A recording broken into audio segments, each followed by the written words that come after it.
This is Sister Zombie, a memoir by Anna Appleby. This podcast is performed by Angie Morency, written and produced by Harold Brody. For all information about music and sounds, including links to composers and tracks, go to sisterzombiessounds.info. When we last left our story, Anna had introduced a new narrator to tell of Chloe's new life impersonating Anna at school.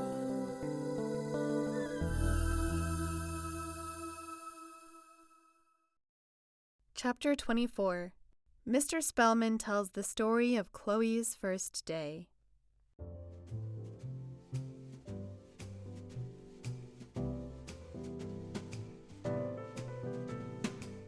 Thank you, Anna, and let me first say, what an honor to be able to contribute to your story.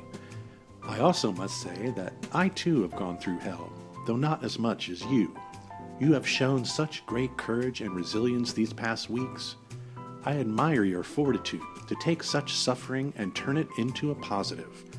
Your writing is truly remarkable, especially for someone your age. I always knew you had significant talent. There's so much that has gone on in all our lives, it's scarcely believable. But we seem to have found some peace now. I will let Anna tell you about that later. For now, I will tell you about Chloe's first day back at Griffin Hills, though none of us knew, of course, at the time that she was Chloe. We all thought she was Anna. She looked and acted the same. Well, close enough anyway. I think it's important to remember that both Chloe and Anna were new to Griffin Hills. They had only been there a couple weeks, which makes it all the more remarkable how Chloe ingratiated herself into the clique of the popular kids. Chloe really did have a way about her that made the other kids feel special for talking to her. It was her charm, but it could also be an annoyance. Either way, everyone knew her. She was impossible to ignore. That's why, when she died, even though she had been at the school just a short time, there was a real impact. It really did affect the whole school.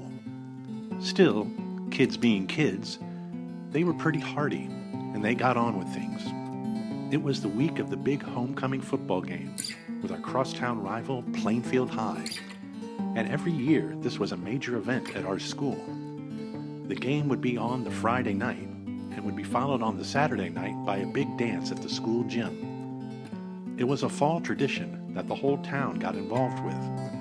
So while the kids were still a bit shaken over Chloe's death, they knew the weekend was going to be big, and they were going to enjoy themselves no matter what. And I must say, I agreed with them.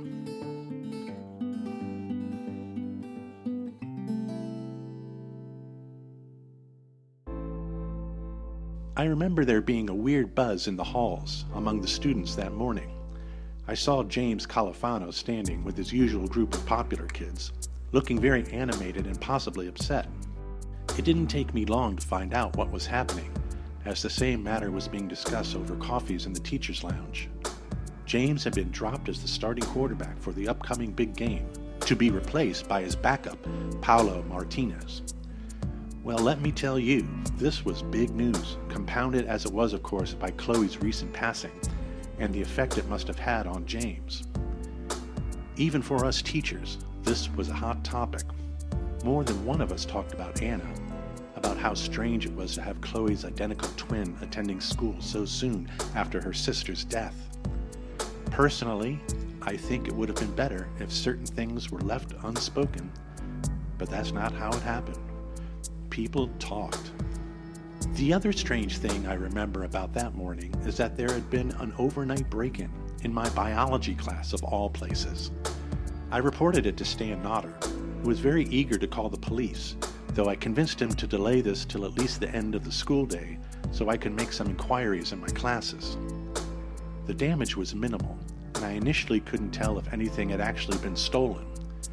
And of course I didn't want to get a student in any trouble with the law, not without talking with them first anyway.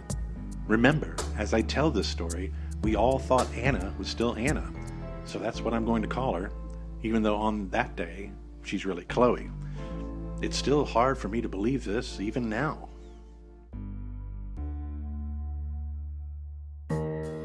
I spoke with Beatrice Tuxford later that day, and she told me about Anna's strange behavior in her art class. Bee's certainly not the most authoritarian of teachers, so the kids got pretty talkative, going on about the football scandal, I guess you could call it. But Anna ignored everyone, even though they talked about her openly. Bee told me how she tried to stop their cruel comments, but those kids just steamroll her every time, everyone knows that. Bee said the kids accused Anna outright of murder and really goaded her on, but Anna behaved as if they didn't even exist and just kept at her drawing. Damn it, I wish Bee had a spine, but I'm glad she told me about it before Anna came to my biology class. I knew I wouldn't tolerate such behavior. Then Bee told me about what Anna was drawing. It was the point of view of someone pulling themselves from an open grave. You know, the borders were all black, and a hand reached up to grab hold of the side to try and pull toward the light at the center. Bee said it was the best drawing she had seen from anyone in quite some time, much less from Anna, who up till then had shown no drawing skill whatsoever. But when the kids saw the drawing, they just ridiculed her and more, and Bee's pleas for them to stop surely just provoked them even more. But Bee said Anna, I should say Chloe, never stopped drawing. Not through all those kids making fun of her, not even through Bee trying to praise her for her work. Bee told me she stepped outside and got Stan Nodder to call Anna away from class. I guess that was the best Bee could do to help Anna, so I have to give her that. Bee did tell me that Anna didn't respond to her own name when Stan called it over the intercom. Bee said she had to practically scream repeatedly Anna's name before Chloe, as Anna, of course, finally looked up. I bet all the kids got a kick out of that, but poor Chloe. How was she to know whom she really was?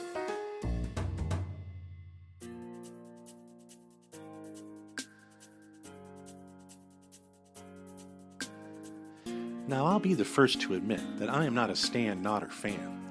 He clearly has issues with his own insecurity, and I've seen him take these out on students. But be that as it may, he tries, in his own way, to keep things running smoothly.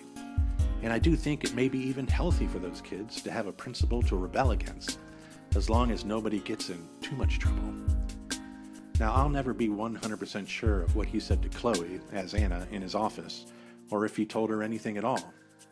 The real Anna informs me that she thinks Stan told Chloe, as Anna, to stay away from James, and I have to say, this does make some sense, particularly after Anna told me about an argument she had with James the previous day. And without trying to offend Anna here, even the teachers knew about Anna's crush on James. It wasn't that unusual after all. It must have been hard for James too, losing his girlfriend, seeing her fall like he did. So it was no wonder he was being replaced at quarterback. He probably needed the time off. Christ, I think we all did. Anyway, I feel confident in saying that Chloe, as Anna, didn't give Stan Nodder the time of day in his office, and that Stan sent her on her way, probably putting her strange behavior down to drug use or too much rock music. That's how out of touch Stan is.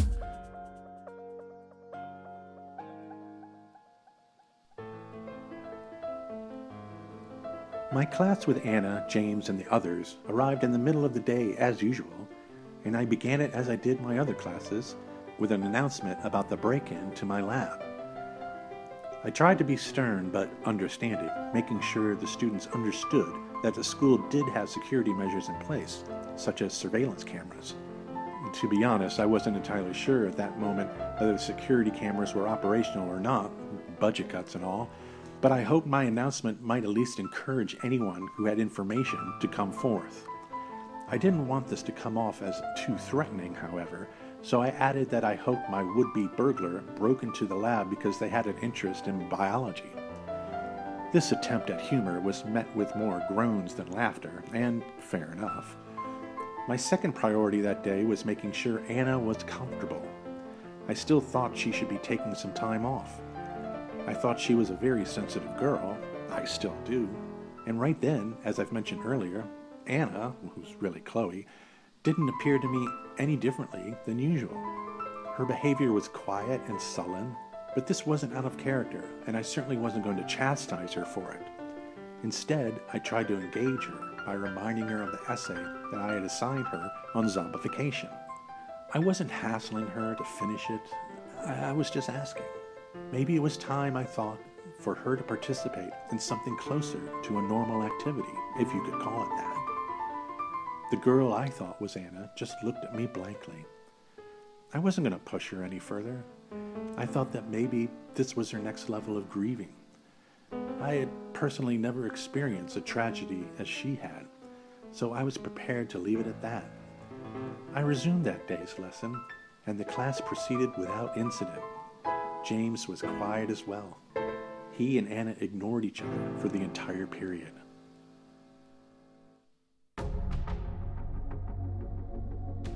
There was really nothing unusual to report about the rest of the day.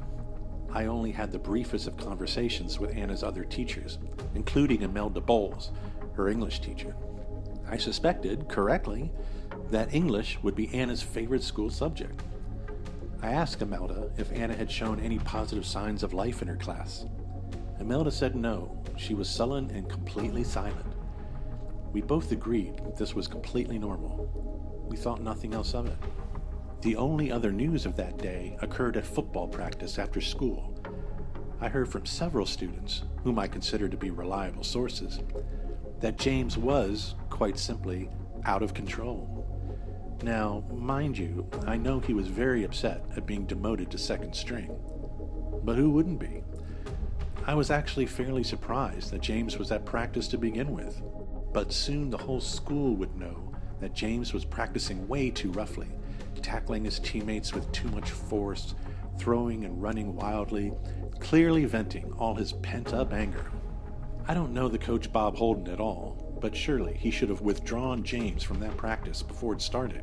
But instead, apparently Coach publicly chewed him out, which is completely uncalled for, in my view. It sounded to me like James had something to prove, and maybe he did. Everything had kind of worked up in that poor kid, one can only imagine. And then, to top it all off, they took away his prized position, starting quarterback, and still made him practice. So no wonder he acted like he did. Apparently, Coach Holden made a scene and sent James to the showers in a rage. None of this needed to happen.